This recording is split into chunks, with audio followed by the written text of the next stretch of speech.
But so I watched a lot of videos and read a bunch of articles about the health benefits and the dangers of something like a 7-day water fast. And most people suggest that, so most people suggest that, you start out small and try small intervals of intermittent fast, intermittent, intermittent.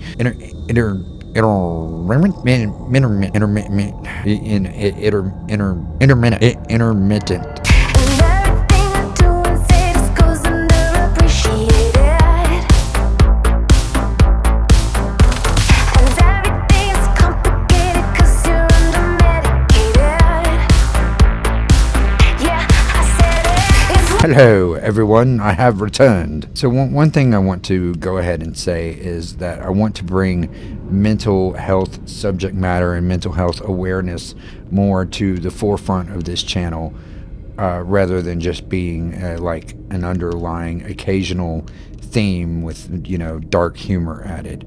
I mean, yes, I still want to completely do dark humor and the same weird random content that I've been doing. But like I said, I want to bring mental health more to the forefront in as much of a positive way as I can, in order, an effort to destigmatize certain aspects of it. Well, I mean, I'd like to destigmatize it altogether, but that's not necessarily realistic at this point. I think society has a lot of growing and understanding to do on a very comprehensive level before a change of that magnitude can happen. But with that being said, I'm going to primarily focus on bipolar disorder because that is what I have, and that is what I'm relatively knowledgeable on. So I know plenty of people who also suffer from this disorder, this illness. So, I want to help out in any way that I can. The suicide statistics for bipolar disorder don't look that great. It's something like 20% of people with bipolar disorder end up succeeding in suicide. 50% have attempted it at least once, and 80% have at least given it serious consideration. So, there's your statistics right there when it comes to, the suffering of bipolar disorder. I don't know why I'm laughing. But anyway, so if you saw my last video, you'll know that what I've been experiencing lately is what they refer to as ultradian cycling, or ultra rapid cycling.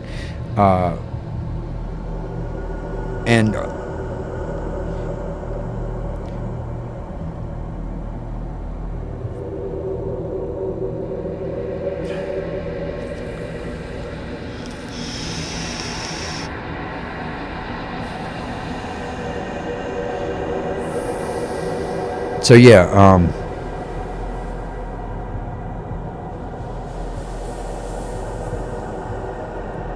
fuck me, damn it.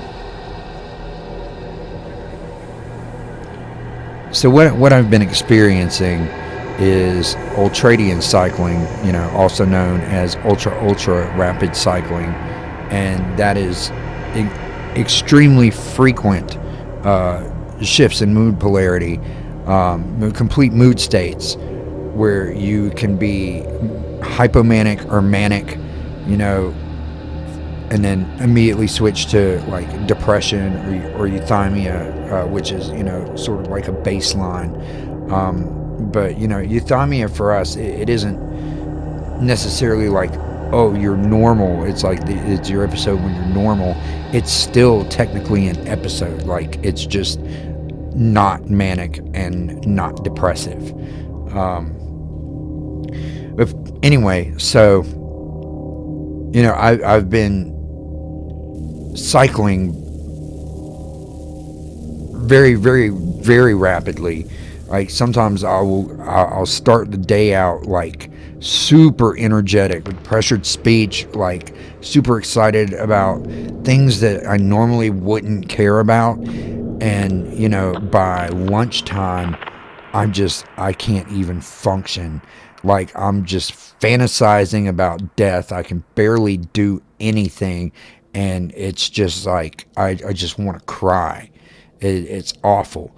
But, then by later that evening, I'll reach a euthymic state and I'll be like, what the hell happened today? And, that's been happening more and more frequently as of recently. And, and in the midst of all that, I've been experiencing a lot of mixed episodes. Now, mixed episodes, for someone with, like a bipolar 1, bipolar 2 diagnosis, are incredibly, that's like the danger zone for us. Because in a mixed episode, you have the severity of both the highs and lows simultaneously. So you could be like gut-wrenchingly depressed, where like you just have absolutely no desire to live. Nothing has any point. Like, you're just over life. But at the same time, you've got the irritability, the restlessness, and the energy to do something about it. And the confusion of trying to sort both of these things out that are happening simultaneously pushes a lot of people over the edge. That's when people become hospitalized or begin to self-harm or commit suicide. So this is something I wanted to get under control, because I'm not the biggest fan of my life, but I figure maybe I can change my life. Maybe I can make things different and find some point to live. So I want to get these things under control so that I can start making the efforts to change my life for the better, the positive, whatever.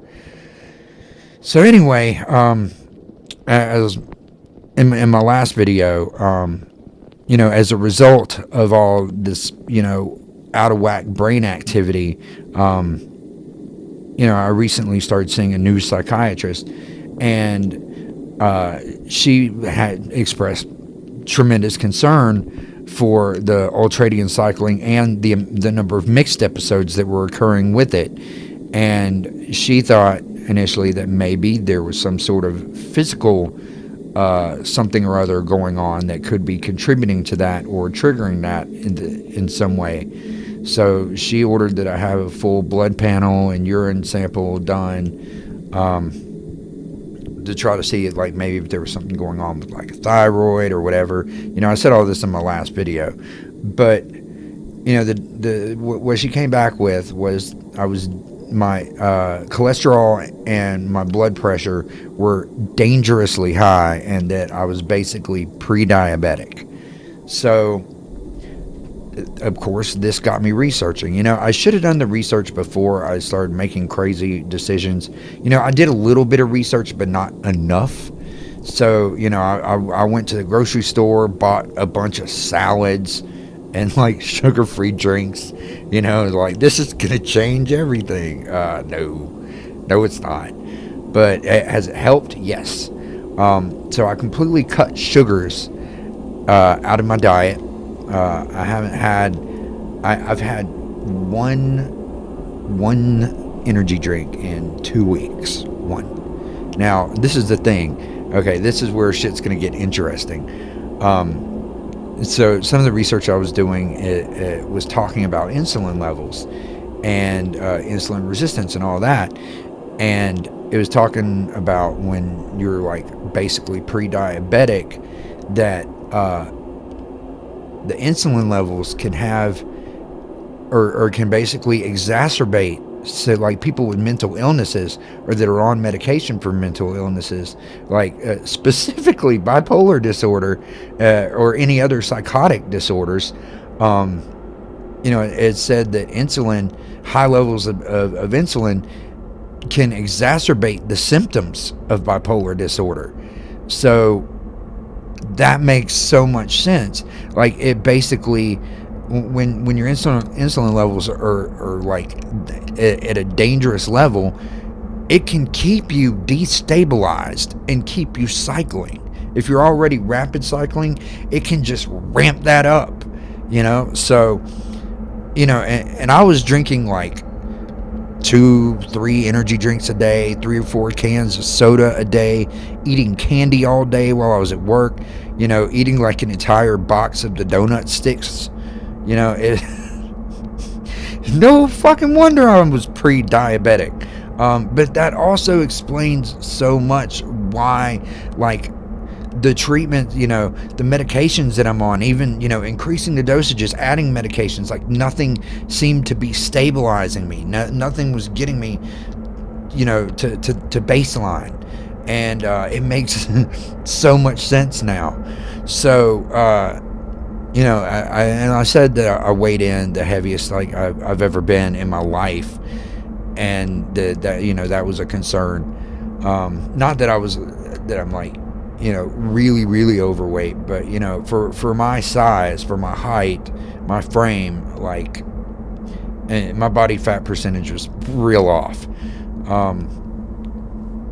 So I've been drinking water excessively. I've only been eating 2 meals a day. I've just been doing breakfast and lunch and trying to do both healthy. I've just been having like spinach and egg frittatas for breakfast and a salad for lunch, and drinking a ton of water. And I have like one 0 sugar, 0 calories, sweetened with stevia kind of drinks, or maybe 2 of those a day, mostly 1. And I implemented in a couple of really intense workout routines, a couple like HIIT, high interval and high intensity and interval training.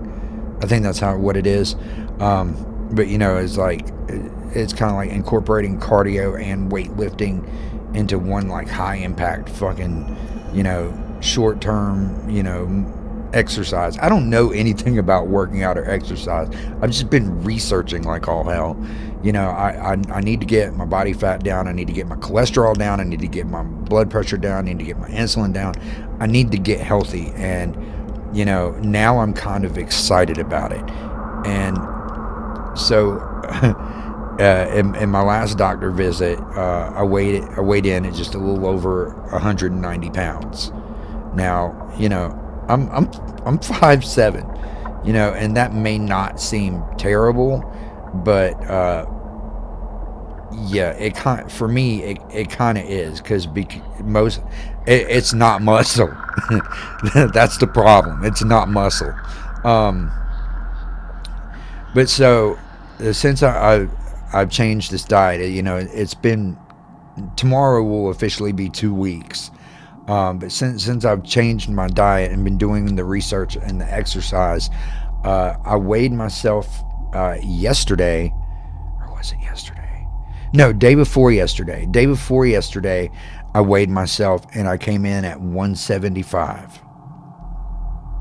So I'm feeling a little more motivated now. I'm feeling a bit excited. But so yeah, I figured I might as well start documenting this journey, because from what I've been learning in my research is that this isn't just anything I do is not just going to be affecting my physical body, but there are elements of it that are going to affect my brain chemistry, and it'll be interesting to see how that plays out, what that can mean for me having bipolar disorder.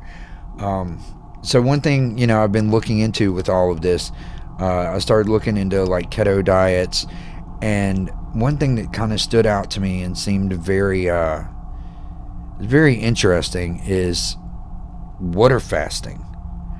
So there was a coworker of mine. He recently moved on to another job, but I had to fast before on my blood work before, and I'd mentioned that, and he started talking about like the benefits of fasting and how that's like a thing and people do it, and it's really I should look into it, and he was talking about like 7-day fast and like 30-day fast, and I thought he was crazy. I'm like, are you the human body can't do that. Like, what? Like, you'll die. Well, I was wrong. So I mean, there is one guy that did a 382-day water fast, and he went from 465 pounds to 180 pounds. And 5 years after the fact, he is maintaining his weight at 180. So that's kind of inspiring. But so I watched a lot of videos and read a bunch of articles about the health benefits and the dangers of something like a 7-day water fast. Okay, yeah, so most people suggest that, you start out small and try, small intervals of intermittent, fasting.